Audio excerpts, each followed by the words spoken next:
నమస్కారం. ఈవేళ నా వీడియోలో నేను పోలవరం ప్రాజెక్ట్ గురించి చెప్పదలుచుకున్నా. సివిల్ సర్వీసెస్ ఆస్పిరెంట్స్ ఎవరైతే ఉన్నారో, ముఖ్యంగా ఆంధ్రప్రదేశ్ నుంచి సివిల్ సర్వీసెస్కి వెళ్ళే వాళ్ళు ఎవరైతే ఉన్నారో వాళ్ళకి పోలవరం ప్రాజెక్టు గురించి తెలుసుకోవటం అనేది compulsory. Polavaram project it is called as life line of Andhra Pradesh.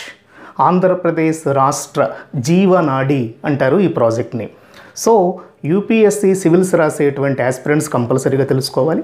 అలాగే Andhra Pradesh public service commission group 1 group 2 ఎగ్జామ్స్కి వెళ్ళే వాళ్ళు కూడా దీని గురించి తెలుసుకోవాలి. అదే రకంగా మిగిలిన కాంపిటేటివ్ ఎగ్జామ్స్కి వెళ్ళే వాళ్ళు కూడా దీని గురించి కంపల్సరీగా తెలుసుకోవాలి. సరే, ఈ పోలవరం ప్రాజెక్ట్ ఎప్పుడు స్టార్ట్ అయింది, అసలు ఎప్పుడు మొట్టమొదటిసారిగా ఈ పోలవరం ప్రాజెక్టుకి సంబంధించినటువంటి ప్రతిపాదనలు సిద్ధమయ్యాయి? ఇప్పుడు 1941 1941 సంవత్సరంలో మొట్టమొదటిసారిగా పోలవరం ప్రాజెక్టుకి సంబంధించిన ప్రతిపాదనలు సిద్ధమయ్యాయి. 1941లో మొదలైతే ఇప్పుడు మనం 2019లో ఉన్నాం. అంటే సుమారు 78 సంవత్సరాల నుంచి ఈ పోలవరం ప్రాజెక్టు సాగుతూనే ఉంది. ఎందుకింత డిలే అవుతోంది? ఎందుకింత ఇంటాలరబుల్ అన్డ్యూ డిలే జరుగుతోంది ఈ ప్రాజెక్ట్ యొక్క నిర్మాణంలో? దీనికి ప్రధానంగా 3 కారణాలు నేను చెప్తాను. ఒకటి, విపరీతమైనటువంటి వ్యయం, ప్రాజెక్ట్ కాస్ట్ విపరీతంగా ఉండటం. నెంబర్ టూ మొదటిది ఏంటండి, ప్రాజెక్ట్ కాస్ట్ ఎక్కువ ఉండటం. Number 2, geographical problems. ఈ పోలవరం ప్రాజెక్ట్ ఎక్కడైతే కట్టాలని అనుకుంటున్నారో ఆ భౌగోళిక ప్రాంతంలో ఉండేటువంటి కొన్ని ఇన్కన్వీనియన్సెస్.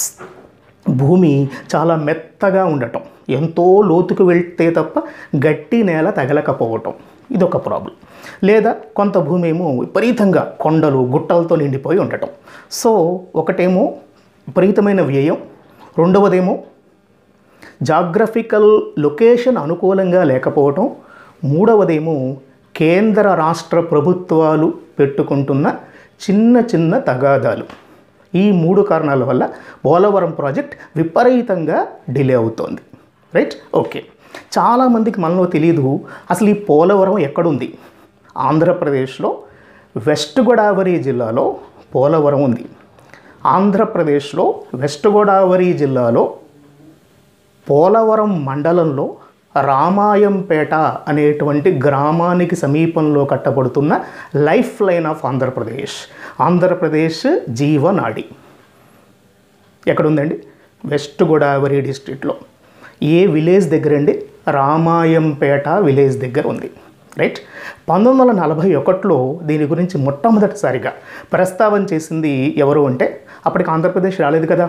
ఆంధ్రప్రదేశ్ లింగ్విస్టిక్ బేసిస్ మీద, భాషా ప్రాతిపదిక మీద 1956లో ఏర్పడింది. పొట్టి శ్రీరాములు నిరాహార దీక్ష ఫలితంగా 1956లో ఆంధ్రప్రదేశ్ రాష్ట్రం ఏర్పడింది. 1956లో ఈ ఆంధ్రప్రదేశ్ రాష్ట్రం పొట్టి శ్రీరాములు నిరాహార దీక్ష ఫలితంగా లింగ్విస్టిక్ బేసిస్ మీద ఏర్పడింది. అంటే తెలుగు భాష మాట్లాడే ప్రజలందరికీ ఒక రాష్ట్రం, దీన్ని భాషా ప్రాతిపదిక అంటారు.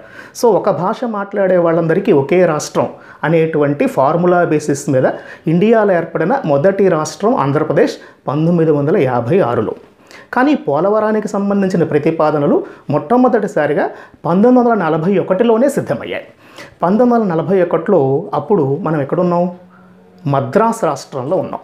మద్రాస్ రాష్ట్రానికి చెందినటువంటి ఒక ప్రముఖ చీఫ్ ఇంజనీర్, లేదా మద్రాస్ రాష్ట్ర ప్రభుత్వానికి ఆ రోజునున్న ఇంజనీరింగ్ ప్రధాన సలహాదారుడు, ఆయన పేరు వెంకటకృష్ణ అయ్యర్.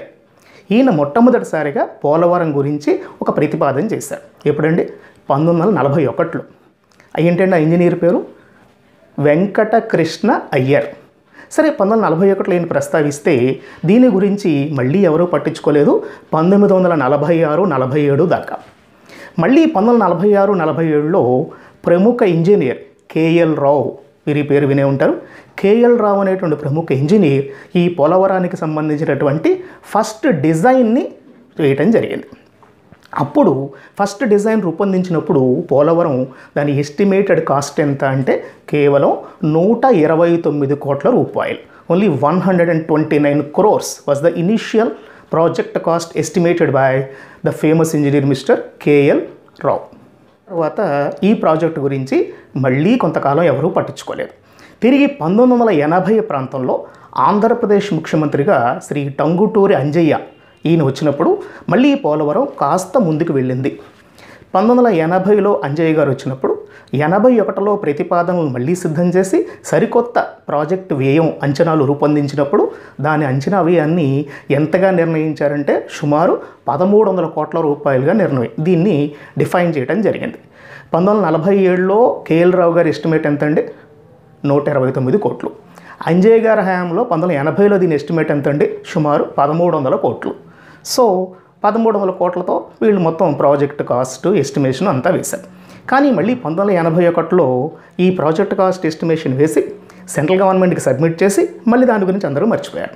1980 నుంచి 1999 వరకు ఆంధ్రప్రదేశ్ని పరిపాలించినటువంటి different Congress party chief ministers దీని గురించి పట్టించుకోలేదు. మళ్ళీ 1999 నుంచి 2004 వరకు ఆంధ్రప్రదేశ్ పరిపాలించడం అంటే ఆంధ్రప్రదేశ్ ముఖ్యమంత్రిగా ఉన్న చంద్రబాబు నాయుడు గారు కూడా దీని గురించి అప్పట్లో పట్టించుకోలేదు. మళ్ళీ ఈ పోలవరంలో కొంత కదలిక ఎప్పుడు వచ్చింది అంటే 2004లో వైఎస్ రాజశేఖర్ రెడ్డి ఈయన సీఎంగా వచ్చిన తర్వాత మళ్ళీ పోలవరం కాస్త కదలిక వచ్చింది. పోలవరం ప్రాజెక్టులో కొంత చలనం వచ్చింది. 2004, 2010 ఈ మధ్యకాలంలో పోలవరానికి సంబంధించిన అనుమతులన్నీ సంపాదించడం జరిగింది. ఫారెస్ట్ క్లియరెన్సు, అలాగే ఏ ప్రాంతాలు అయితే ముంపుకు గురవుతాయో ఆ ప్రాంతాల్లో కనుక ట్రైబల్ పీపుల్ ఉన్నట్లయితే వాళ్ళ పునరావాసానికి సంబంధించినటువంటి క్లియరెన్స్లు, అలాగే ఎన్విరాన్మెంట్ క్లియరెన్స్లు, అలాగే ఈ ఏ రాష్ట్రాలైతే ఈ పోలవరం ప్రాజెక్టు వల్ల అఫెక్ట్ అవుతాయో, ఏ రాష్ట్రాల్లో ఉండేటువంటి పొలాలు, భూములు, ప్రజల యొక్క నివాస స్థలాలు మునిగిపోతాయో ఆ రిహాబిలిటేషన్కి సంబంధించినటువంటి ఒప్పందాలు, అంటే పోలవరం ప్రాజెక్టు వల్ల అఫెక్ట్ అయ్యేటువంటి రాష్ట్రాలు 3 అండి. 1980 మాటల్లో చెప్పాలంటే ఆంధ్రప్రదేశ్, మధ్యప్రదేశ్, ఒడిశా. ఈ రోజుల్లో చెప్పాలంటే ఆంధ్రప్రదేశ్ విడిపోయింది కనుక ఇప్పుడు మనం ఏమనాలి? ఆంధ్రప్రదేశ్తో పాటు ఏ 3 రాష్ట్రాలు ఇప్పుడు ఇబ్బంది పడబోతున్నాయి? ఇబ్బంది in the sense rehabilitation expenditure మనం స్పెండ్ చేయాల్సి ఉంది వాళ్ళ మీద. ఆంధ్రప్రదేశ్తో పాటు తెలంగాణ, ఒకప్పుడు ఉన్నటువంటి మధ్యప్రదేశ్ బదులు ఇప్పుడు ఛత్తీస్గఢ్, ఇంకొకటి ఒడిశా. 1980లో ప్రతిపాదనలు సిద్ధం చేసినప్పుడు ఫస్ట్ కొంచెం ప్రాక్టికల్గా డిజైన్ వేసినప్పుడు ఏ రాష్ట్రాలు అండి? అప్పుడు ఆంధ్రప్రదేశ్, మధ్యప్రదేశ్ అండ్ ఒడిశా. ఇప్పుడు ఏంటండి? ఆంధ్రప్రదేశ్, తెలంగాణ, ఛత్తీస్గఢ్ అండ్ ఒడిశా. ఈ 4 రాష్ట్రాల్లో ఉండేటువంటి ప్రజలు కొంత నిర్వాసితులయ్యే అవకాశం ఉంది కనుక వాళ్ళకి రిహాబిలిటేషన్ ప్యాకేజీలు కూడా సిద్ధం చేయాలి. ఈ పరమైన ఒప్పందాలన్నీ కూడా రాజశేఖర రెడ్డి గారు సీఎంగా ఉన్నప్పుడు 2004, 2010 ఆ మధ్యలో కొంతవరకు కదలికి వచ్చిందని చెప్పచ్చు. అయితే ప్రాక్టికల్గా నిర్మాణం ప్రారంభించాలంటే ముందు ఈ అనుమతులన్నీ కంపల్సరీ కనుక ఈ అనుమతులకు సంబంధించిన వర్క్ బాగానే పూర్తయిందని చెప్పచ్చు 2004-10 మధ్యలో. ఆ తర్వాత 2010 నుంచి 14 వరకు ఉన్నటువంటి ఆంధ్రప్రదేశ్ సీఎంలు రోషే గారు కానీ, కిరణ్ కుమార్ రెడ్డి గారు కానీ ఈ పోలవరం ప్రాజెక్టు గురించి మాట్లాడిన పాపాన పోలేదు. ఆ తర్వాత 2014లో ఆంధ్రప్రదేశ్ సీఎంగా వచ్చినటువంటి చంద్రబాబు నాయుడు గారు దీనికి విపరీతమైనటువంటి కదలికని తీసుకొచ్చారని చెప్పచ్చు. 2014 నుంచి ఈ రోజున 2019 వరకు కూడా ఈ పోలవరం ప్రాజెక్టుకి సంబంధించినటువంటి వర్క్ చాలా ఫాస్ట్గా జరుగుతోందని చెప్పచ్చు. ఇంకా ఫాస్ట్గా జరగచ్చు, బట్ ప్రీవియస్ డేస్తో కంపేర్ చేస్తే కొంత మూమెంట్ ఉందని చెప్పుకోవచ్చు. సో చంద్రబాబు నాయుడు గారి హయాంలో ఈ 2014 నుండి 2019 వరకు కొంత ముందుకు వెళ్తోంది ఈ ప్రాజెక్ట్. ఈ పోలవరం ప్రాజెక్ట్ గురించి మనం ఆలోచించేటప్పుడు చెప్పాను, ప్రాజెక్ట్ కాస్ట్ గ్రాడ్యువల్గా పెరుగుతూ వస్తోంది. ఒకప్పుడు 129 కోట్లుగా అంచనా వేసిన ఇది 1300 కోట్లు దాటుకుని ఈ రోజున 2017 ప్రాంతంలో తెలుగుదేశం ప్రభుత్వం వేసిన అంచనాల ప్రకారం సుమారు 58,000 కోట్లకి చేరాయి. అయితే కేంద్ర ప్రభుత్వం దీన్ని 2014లో జాతీయ ప్రాజెక్టుగా దీన్ని గుర్తించింది. ఒక ప్రాజెక్టుని జాతీయ ప్రాజెక్టుగా ఎందుకు గుర్తిస్తారు? గుర్తిస్తే దానివల్ల మనకి లాభం ఏంటి? దీనికి కొంచెం బ్యాక్గ్రౌండ్ ఉంది, చెప్తాను. ఇండియాలో మనకి గంగా కావేరి అనుసంధానం అని చెప్పి ఒక పెద్ద జైజాంటిక్ ప్లాన్ ఒకటి ఉంది. నార్త్ ఇండియాలో ఉన్న గంగా నది, సౌత్ ఇండియాలో ఉన్నటువంటి కావేరీ నది, ఈ రెండింటినీ కలపాలి. గంగా కావేరి అనుసంధానంలో భాగంగానే ఈ పోలవరం ప్రాజెక్ట్ని తీసుకొచ్చారు. పోలవరం ప్రాజెక్టులో ఏం చేస్తారు, గోదావరి కృష్ణ నదులని అనుసంధానం చేస్తారు. ఈ దేశంలో కొన్ని రాష్ట్రాల్లో కొన్ని నదులు సర్ప్లస్ వాటర్ని కలిగి ఉన్నాయి, మిగులు జలాలని కలిగి ఉన్నాయి. అలాగే కొన్ని నదులు కొరత జలాలు, స్కేర్స్ వాటర్స్ని కలిగి ఉన్నాయి. ఈ మిగులు జలాలు ఉన్న నదుల్లో నీళ్ళని తీసుకొచ్చి ఈ కొరత జలాలు ఉన్నటువంటి నదులలో కలపాలి. ఇది అనుసంధానించటం అంటే బ్రాడ్గా ఈ ప్రాజెక్ట్ పేరు గంగా కావేరి అనుసంధానం. దీంట్లో ఒక చిన్న భాగం ఏంటి అంటే పోలవరం. పోలవరం అంటే ఏ రెండు నదులను అనుసంధానించటం, గోదావరి మరియు కృష్ణా నదుల్ని అనుసంధానించటం. మన కాంటెక్స్ట్లో, పోలవరం కాంటెక్స్ట్లో గోదావరి నది మిగులు జలాలున్న నది, కృష్ణా నది కొరత జలాలున్న నది. గోదావరి నుంచి సుమారు 80 టీఎంసీ క్యూబిక్ ఫీట్ వాటర్ని కృష్ణానదిలో కలపాలి అనేది ఈ ప్రాజెక్ట్ యొక్క ప్రధానమైనటువంటి కాన్సెప్ట్. టీఎంసీ ఫీట్ అంటే ఏంటంటే శతకోటి ఘనపుట అడుగులు, 1000 మిలియన్ క్యూబిక్ ఫీట్. 1000 మిలియన్, 1000 అంటే ఎంత అండి 10 క్యూబ్, మిలియన్ అంటే ఎంత అండి 10 పవర్ 6, 10 పవర్ 3 + 6 అంటే 10 పవర్ 9. ఇది విదేశాలకు సంబంధించిన ఫారెన్ మెజర్మెంట్. దీన్ని భారతదేశం మెజర్మెంట్స్లో ఏమంటారంటే శతకోటి అంటారు. శతకోటి ఘనపుట అడుగులు. శత అంటే 100, 10 పవర్ 2, 10 స్క్వేర్, అండ్ కోటి అంటే 10 పవర్ 7. అంతకుముందేమో 1000 మిలియన్స్ అన్నాం, 10 పవర్ 9 అది కూడా. ఇక్కడ మనం 10 పవర్ 9నే 10 పవర్ 3 అండ్ 10 పవర్ 6 అని చెప్పకుండా 10 స్క్వేర్ అండ్ 10 పవర్ 7గా చెప్పాం. అంటే టీఎంసీ 1000 మిలియన్స్కి మన భారతీయ వెర్షన్ ఏమిటంటే 100 crores, శతకోటి ఘనపుట అడుగులు. సో ఎన్ని టీఎంసీ ఫీట్ వాటర్ని గోదావరి నుంచి కృష్ణాలోకి తీసుకురావాలనేది ఉద్దేశం. 80 టీఎంసీలు. అసలు ఈ పోలవరం ప్రాజెక్టు కడితే ఈ పోలవరం రిజర్వాయర్ యొక్క నీటిని నిల్వ చేసే సామర్థ్యం, స్టోరేజ్ కెపాసిటీ ఎంత అంటే 196 టీఎంసీ ఫీట్. ఈ రెండు పదాలు, ఈ రెండు స్టాటిస్టిక్స్ జాగ్రత్తగా గుర్తుపెట్టుకోండి. ఎంత జలాలని గోదావరి నుంచి కృష్ణాకి మళ్లించబోతున్నారు అంటే 80 టీఎంసీ ఫీట్ అని చెప్పాలి. అసలు ఈ పోలవరం ప్రాజెక్టు కట్టిన తర్వాత ఎంత పరిమాణంలో నీటిని నిల్వ చేయొచ్చు అంటే 196 టీఎంసీ ఫీట్, 196 టీఎంసీ ఫీట్. ఇంకొంచెం కామన్ మ్యాన్కి అర్థమయ్యే భాషలో చెప్పాలంటే ఒక టీఎంసీ ఫీట్తో అంటే 1 శతకోటి ఘనపుట అడుగుల నీటితో 10,000 ఎకరాలకి ప్రయోజనం చేకూర్చవచ్చు. 1 టీఎంసీ ఫీట్కి 10,000 ఎకరాలను సాగు చేసే కెపాసిటీ ఉంటే 196 టీఎంసీ ఫీట్ వాటర్కి ఎంత ల్యాండ్ని ఇరిగేషన్లోకి తెచ్చే అవకాశం ఉందండి? 196 × 10,000, 196,000 ఎకరాలు. సుమారుగా 2 లక్షల ఎకరాలకి, 2 లక్షల ఎకరాల్లో ఉన్న మెట్ట భూమికి నీళ్లు అందించేటువంటి ఒక బృహత్తర పథకం పోలవరం. పోలవరం కనుక పూర్తయితే పోలవరం వల్ల ఎన్ని జిల్లాలకి ప్రత్యక్షంగా ప్రయోజనం ఉంటుంది ఆంధ్రప్రదేశ్లో, ఎన్ని జిల్లాలకి పరోక్షంగా ప్రయోజనం ఉంటుంది. ఈ పోలవరం ప్రాజెక్టు కనుక పూర్తయితే దీనివల్ల ఆంధ్రప్రదేశ్లో ఉన్న 4 జిల్లాలకి డైరెక్ట్గా ప్రత్యక్షంగా నీటిపారుదల సౌకర్యాలు ఏర్పడతాయి. ఏమిటండి అవి? పోలవరానికి పైనున్న 2 జిల్లాలు, పోలవరానికి క్రిందున్న 2 జిల్లాలు. పోలవరానికి పైనున్న 2 జిల్లాలు ఏమిటి? East Godavari and Visakhapatnam. అలాగే పోలవరానికి క్రిందున్న 2 జిల్లాలు ఏమిటండి?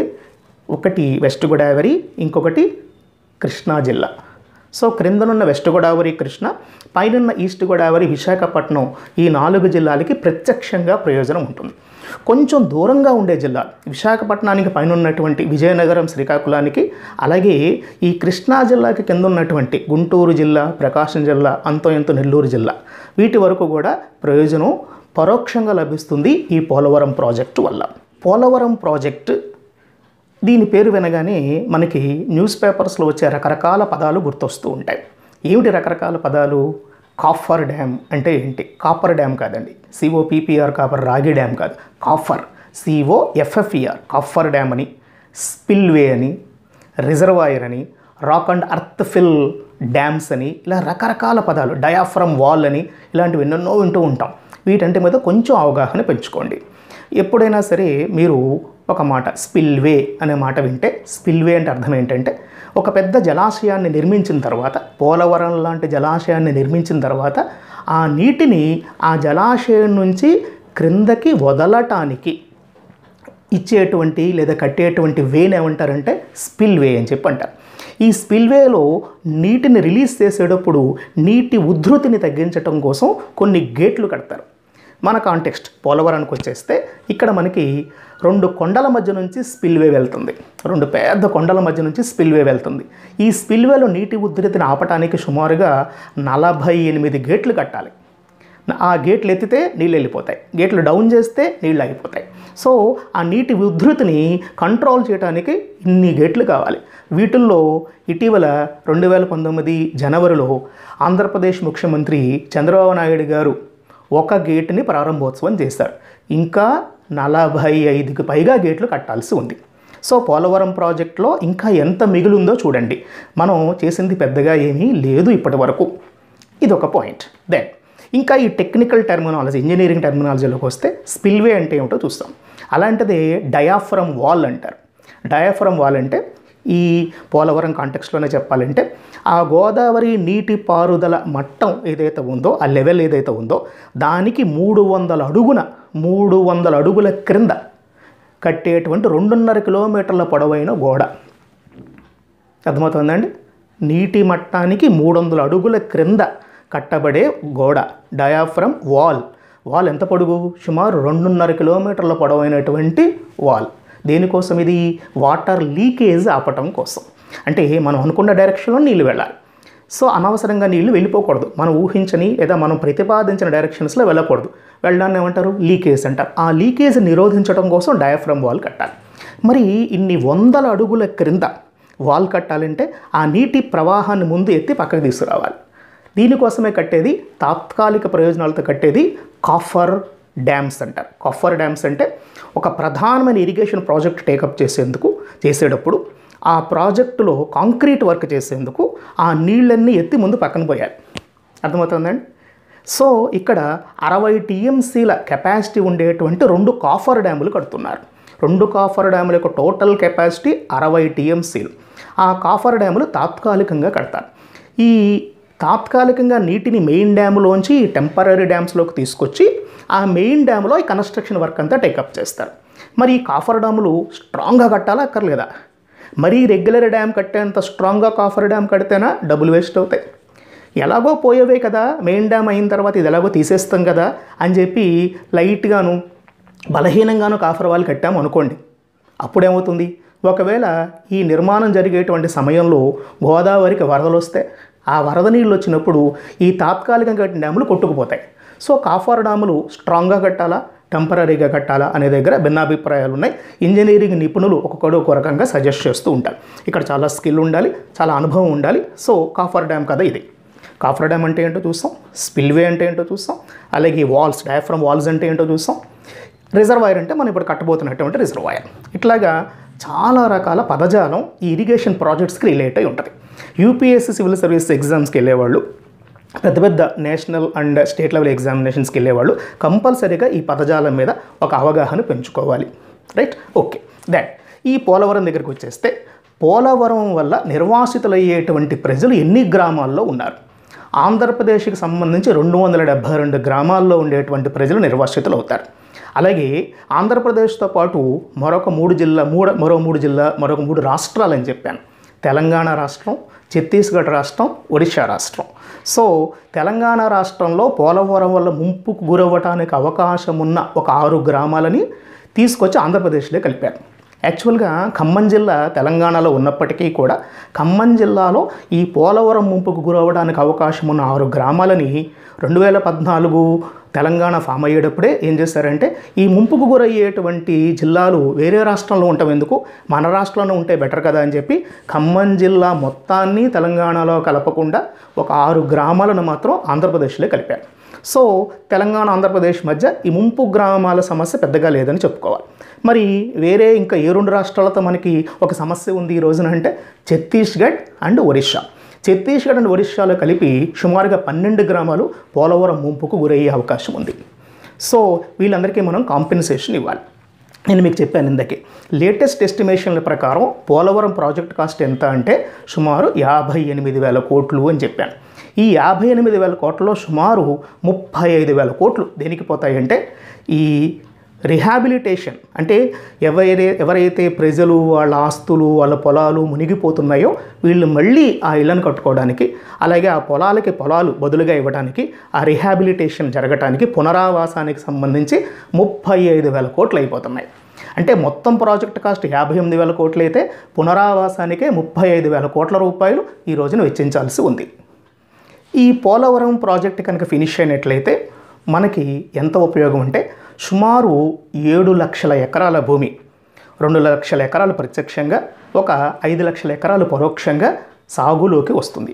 ఈ 7 లక్షల ఎకరాలు కూడా సాగులోకి రావాలంటే ఎంత ఖర్చు పెట్టాలండి? 58,000 కోట్లు ఖర్చు పెట్టాలి. జాతీయ స్థాయి ప్రాజెక్టుగా దీన్ని గుర్తించారు కనుక ఈ మొత్తం సొమ్ము కేంద్ర ప్రభుత్వమే మనకి ఇవ్వాల్సి ఉంది. అయితే కేంద్ర ప్రభుత్వం పెట్టిన మెలిక ఏమిటి అంటే ఈ పోలవరం ప్రాజెక్టు 2016-17 ప్రాంతంలో 58,000 కోట్లుగా అంచనాలు నిర్ణయించినప్పుడు ఏదైతే ప్లాన్ వేశారో ఆ ప్లాన్ ప్రకారమే కట్టాలి. వీటికి అడిషనల్గా మీరేమన్నా కనుక కలుపుకున్నట్లయితే, చిన్న చిన్న ప్రాజెక్టులు ఏమైనా కలుపుకున్నట్లయితే ఈ అదనపు ప్రాజెక్టుల వ్యయాన్ని కేంద్ర ప్రభుత్వం భరించదు. ఇక్కడే కేంద్ర ప్రభుత్వానికి రాష్ట్ర ప్రభుత్వానికి కొంత కాన్ఫరంటేషన్ వస్తుంది. ఇంకొంచెం డెప్త్లోకి వెళ్దాం. ఈ పోలవరం కట్టిన తర్వాత దీనికి ఒక ఎడమ కాలువ, ఒక కుడి కాలువ కడతారు. ఎడమ కాలువ అంటే పోలవరానికి పైన ఏమేం జిల్లాలు? East Godavari and Visakhapatnam. ఈ 2 జిల్లాలకి ప్రయోజనం ఇవ్వటానికేమో దీన్ని ఏమంటారంటే లెఫ్ట్ బ్యాంక్ గ్రావిటీ కెనాల్ అంటారు. గ్రావిటీ కెనాల్ అంటే ప్రధానమైన బెనిఫిట్ పొందేటువంటి జిల్లాలకు సంబంధించిన కాలువ, రైట్? సో గ్రావిటీ కెనాల్ వేరు, లిఫ్ట్ ఇరిగేషన్ కెనాల్ వేరు. So left gravity canal, left lift canal. Left gravity canal దేనికి లాభం? East Godavari and Visakhapatnam. ఆ పైన ఉన్న జిల్లాలు ఏమిటి? విజయనగరం అండ్ శ్రీకాకుళం. అంటే మొదటి 2 జిల్లాలకేమో ఏది గోదావరి అండ్ విశాఖపట్నానికేమో డైరెక్ట్గా నీళ్ళు వెళ్ళిపోతాయి గ్రావిటీ కెనాల్. ఆ తర్వాత దూరంగా ఉండే జిల్లాలు విజయనగరం శ్రీకాకుళానికి నీళ్ళు ఇవ్వాలంటే లిఫ్ట్ ఇరిగేషన్ పెట్టాలి. లిఫ్ట్ అంటే నీటి పారుదల ఎత్తిపోతల పథకాలు. వాటర్ని ఇలా లిఫ్ట్ చేసి అక్కడ పోయాలి, రైట్? అర్థమవుతుందండి. అంటే నీళ్ళేమో నీటి లెవెల్ ఏమో కిందకు ఉంది, ఆ ల్యాండ్ ఏమో పైన ఉంది. సో ఇక్కడ నుంచి నీళ్ళని ఎత్తిపోయాలి. అక్కడ ఆ ఎత్తిపోయడానికి సంబంధించినటువంటి ప్రాజెక్టులు ఏమంటారు? లిఫ్ట్ ఇరిగేషన్ ప్రాజెక్ట్స్ అంటారు. సో దగ్గరగా ఉన్నటువంటి జిల్లాలకేమో గ్రావిటీ కెనాల్స్ అంటారు, దూరంగా ఉన్న జిల్లాలకు బెనిఫిట్ ఇచ్చేదాన్ని ఏమంటారు? లిఫ్ట్ ఇరిగేషన్ అని చెప్పి అంటారు. So left side 2, left gravity, left lift schemes. అలాగే రైట్ సైడ్ 2. ఈ పోలవరానికి క్రింద ఇమీడియట్గా గ్రావిటీ వల్ల, అంటే గ్రావిటీ అంటే దగ్గరలో ఉన్న జిల్లాలకి నీటిపారుదల సౌకర్యం. రైట్ గ్రావిటీ కెనాల్ వల్ల దేనికి ఉపయోగం? West Godavari and Krishna. దూరంగా ఉన్న జిల్లాలు ఏమిటి? కృష్ణా కంటే దూరంగా ఉన్న జిల్లాలు ఏమిటి? గుంటూరు, ప్రకాశం. గుంటూరు ప్రకాశానికి నీళ్ళు ఇవ్వాలంటే రైట్ గ్రావిటీ కెనాల్ చాలదు, రైట్ లిఫ్ట్ ఇరిగేషన్ తీసుకురావాలి. అర్థమవుతుందండి. So left canal, right canal మాత్రమే కాదు, left gravity canal and left lift canal. అలాగే రైట్ కెనాల్ మాత్రమే కాదు, right gravity canal and right lift canal. ఇలా కనుక చేసినట్లయితే చాలా జిల్లాలు అందుబాటులోకి వస్తాయి, చాలా జిల్లాలు సాగుబడిలోకి వస్తాయి. ఇండియాలో పెద్ద ప్రాబ్లం ఏంటంటే there is a concept cultivable land, cultivated land. Cultivable అంటే సాగు చేయడానికి అవకాశం ఉన్న భూములు, కల్టివేటెడ్ ల్యాండ్ అంటే సాగుబడిలో ఉన్న భూములు. కల్టివబుల్ అంటే వ్యవసాయం చేయదగ్గ భూములు చాలా ఉన్నాయి, కానీ వ్యవసాయానికి నోచుకున్న భూములు చాలా తక్కువ ఉన్నాయి. ఇండియాలో కేవలం 22.5%, 22.5% ఆఫ్ ది ల్యాండ్ మాత్రమే ఇరిగేషన్లో ఉంది. హయ్యెస్ట్ ల్యాండ్ ఇరిగేషన్లో ఉన్న స్టేట్ అంటే చెప్తారా? పంజాబ్లో 35% భూమి ఇరిగేషన్లో ఉంది. ఆంధ్రప్రదేశ్లో ఇరిగేషన్లో ఉన్న ల్యాండ్ ఎంత అంటే కేవలం 14%. ఈ 14% ఇరిగేషన్ ల్యాండ్ అంటే ఇది కల్టివేటెడ్ ల్యాండ్. ఇది కల్టివబుల్ ఎంత అంటే మొత్తం కల్టివబుల్ ఇంకా ఎంత ఉంది ఈ రాష్ట్రంలో అంటే ఇంకొక 7 లక్షల ఎకరాలు ఉంది.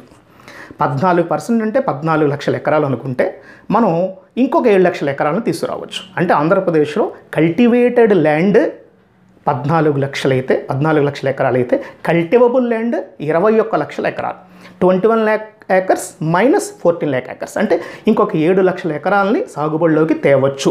దీన్ని సాగుబడిలోకి తేవాలంటే ఏం చేయాలండి? ఆంధ్రప్రదేశ్లో ఉన్న కోస్తా జిల్లాలన్నిటికీ కూడా నీటి లభ్యతని తీసుకురావాలి, వాటర్ అవైలబిలిటీని తీసుకురావాలి. Water availability for all these 9 coastal districts, దీనికోసం ఉద్దేశించిందే పోలవరం ప్రాజెక్ట్. గుర్తుపెట్టుకోండి, పోలవరం వల్ల రాయలసీమకి డైరెక్ట్గా ప్రయోజనం ఏమీ రాదు. సరే, కేంద్ర రాష్ట్ర ప్రభుత్వాలకు ఇబ్బంది ఏంటి అంటే, ఎందుకు నీకు ఒక కాన్ఫరంటేషన్ వస్తుంది అంటే, కేంద్ర ప్రభుత్వం ఏమేమో మాకు ముందు సబ్మిట్ చేసిన ప్రాజెక్ట్లో, మాకు ముందు సబ్మిట్ చేసిన డిజైన్లో ఉన్న ప్రాజెక్టులకి అంటే ఎక్స్ట్రా ఇవ్వకొడుతున్నారు వీళ్ళు, మాకు చెప్పట్లేదు, వాటికి మేము ఎందుకు ఇస్తాం ఫండ్స్ అని వాళ్ళు అంటారు. వీళ్ళు ఏమంటారంటే దీనికి అనుబంధమే కదా అంటారు వీళ్ళు. For example, Pattiseema lift irrigation, అలాగే పురుషోత్తమపట్నం లిఫ్ట్ ఇరిగేషన్. పట్టిసీమ ఎక్కడ కట్టారు? వెస్ట్ గోదావరి జిల్లాలోనే పోలవరం దగ్గరే పట్టిసం అనేటువంటి గ్రామంలో ఈ పట్టిసీమ ప్రాజెక్ట్ కట్టడం జరిగింది. పట్టిసీమ ఏమిటిది? Lift irrigation scheme. గుర్తుపెట్టుకోండి, గొడవ ఏంటంటే ఇక్కడ కేంద్ర ప్రభుత్వానికి రాష్ట్ర ప్రభుత్వానికి ముందు గ్రావిటీ కెనాల్స్ అయిన తర్వాత లిఫ్ట్ ఇరిగేషన్స్ మొదలుపెట్టాలి. కానీ ఇక్కడ గ్రావిటీ ఫినిష్ అవ్వకుండానే లిఫ్ట్లు మొదలెట్టేశారు వీళ్ళు. అంటే పోలవరం ప్రాజెక్టుకి పైనేమో పురుషోత్తంపట్నం లిఫ్ట్ అని మొదలుపెట్టేశారు. దాంట్లో 2 ఫేజులు పెట్టి ఒక ఫేజ్ని తెలుగుదేశం గవర్నమెంట్ 2017లో ఇనాగ్రేట్ చేసింది. అలాగే ఈ పోలవరం ప్రాజెక్ట్కి క్రింద వైపు కనుక మనం తీసుకున్నట్లయితే ఇక్కడ 2015లోనే పట్టిసీమ ప్రాజెక్ట్ని ఆంధ్రప్రదేశ్ గవర్నమెంట్ ప్రారంభోత్సవం చేసింది. అంటే మధ్యలో గ్రావిటీ కెనాల్ లేకుండా డైరెక్ట్గా తర్వాత సెకండ్ ఫేజ్లో లిఫ్ట్లను మొదలుపెట్టేస్తున్నారు. అది సమస్య. వీళ్ళు ఏమంటారు? పురుషోత్తంపట్నం ఫస్ట్ ఫేజ్ కానీ, ఏది పైన మన పోలవరం ప్రాజెక్టుకి పైన కానీ, అలాగే పట్టిసీమ ప్రాజెక్ట్ పోలవరం ప్రాజెక్టు కింద కానీ ఉన్నటువంటి ఈ 2 ప్రాజెక్టులకి, ఈ 2 లిఫ్ట్లకి మేము డబ్బులు ఇవ్వం. ఎందుకంటే 2014-17 మధ్యలో మాకు సబ్మిట్ చేసిన ప్లాన్లో ఈ పట్టిసీమ లేదు, అలాగే పురుషోత్తపట్నం లిఫ్ట్ ఇరిగేషన్ లేదు. పట్టిసీమ మీదేమో ఆంధ్రప్రదేశ్ ఒక 1300 కోట్లు, అలాగే పురుషోత్తపట్నం ఫస్ట్ ఫేజ్ మీదేమో 1600 కోట్లు, సుమారు 2900 కోట్ల రూపాయలని ఆంధ్రప్రదేశ్ గవర్నమెంట్ ఖర్చు పెట్టింది. ఇక్కడ చూడండి, పాయింట్ ఏంటంటే మొత్తం 58,000 కోట్లలో సెంట్రల్ గవర్నమెంట్ స్పాన్సర్ చేసేటువంటి ఈ సోకాల్డ్ పోలవరం ప్రాజెక్టులో ఇప్పటివరకు మనకు రిలీజ్ చేసింది ఎంత అంటే 9,000 కోట్లు. ఆ 9,000 కోట్లలో గత 2 ఏళ్లలో 2016-18లో రిలీజ్ చేసిన అమౌంట్ ఎంత అంటే ఆ 9లోంచి 3,000 కోట్లు. ఈ 3,000 కోట్లని ప్రధానమైన పోలవరం కట్టకుండా ఆ తర్వాత ఎప్పుడో కట్టాల్సినటువంటి లిఫ్ట్ ఇరిగేషన్ ప్రాజెక్ట్స్ ముందుగానే టేకప్ చేసి, ఏమిటా లిఫ్ట్ ఇరిగేషన్ ప్రాజెక్టుల పేర్లు? ఒకటి పట్టిసీమ, రెండవది పురుషోత్తంపట్నం. ఈ రెండింటి మీద 3,000 కోట్లు గవర్నమెంట్ ఆఫ్ ఆంధ్రప్రదేశ్ ఖర్చు పెట్టేసింది. కేంద్ర ప్రభుత్వం ఏమంటుంది?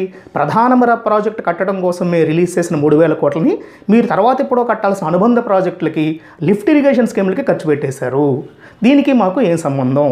సో మేము 3,000 కోట్లు ఇచ్చాం, మీరు ఏమీ ఖర్చు పెట్టలేదు, మాకు చెప్పిన అంశం మీద మీరు ఖర్చు పెట్టలేదు. కానీ ఆంధ్రప్రదేశ్ ప్రభుత్వం ఏమంటుంది? మేము 3,000 కోట్లు ఖర్చు పెట్టేసాం, మాకు మళ్ళీ రీయింబర్స్మెంట్ ఇవ్వండి అని అడుగుతారు. అర్థమవుతుందండి? 3,000 కోట్లు ఇచ్చిన మాట వాస్తవం. 3,000 కోట్లు ప్రధానమైనటువంటి ప్రాజెక్ట్ పనులకు వాడకుండా తర్వాత ఎప్పుడో కట్టాల్సిన అనుబంధ ప్రాజెక్టులకు వాడేశారు కనుక ఈ 3,000 కోట్లు మీరు వాడనట్లే. కనుక నెక్స్ట్ ఇన్స్టాల్మెంట్ ఆఫ్ 3,000 కోట్లు 6,000 కోట్లు మీరు రిలీజ్ చేయాలంటే ముందు ఈ ఖర్చు పెట్టినటువంటి 3,000 కోట్లకి లెక్కలు చూపించండి అంటారు. వీళ్ళేమంటారు? లెక్కలు చూపిస్తాం, మేము పట్టిసీమ కట్టాం, అదర్వైజ్ పురుషోత్తంపట్నం కట్టామని చెప్తారు. ఈ 3,000 కోట్లు ప్రజెంట్ అంటే ఒరిజినల్ ప్రాజెక్టులో లేవు కనుక మేము దీన్ని యాక్సెప్ట్ చేయమంటారు కేంద్ర ప్రభుత్వం. ఈ కాన్ఫరంటేషన్లో ప్రజెంట్ ఉంది ఈ పోలవరం ప్రాజెక్ట్. అర్థమైందండి? పోలవరం ప్రాజెక్ట్ గురించి ఒక బ్రీఫ్గా ఒక అనాలిసిస్ చెప్పడానికి నేను ట్రై చేశాను. ఇది మీకు నచ్చితే లైక్ చేయండి, అలాగే మీ ఫ్రెండ్స్కి, అలాగే కాంపిటేటివ్ ఎగ్జామినేషన్ ఆస్పిరెంట్స్కి, అలాగే కొంచెం జనరల్ నాలెడ్జ్ మీద ఇంట్రెస్ట్ ఉన్న వాళ్ళందరికీ దీని గురించి చెప్పండి. కుదిరినంత ఎక్కువ మంది చేత సబ్స్క్రైబ్ చేయించండి, so that I will feel a little bit motivated. Right? That's all for today.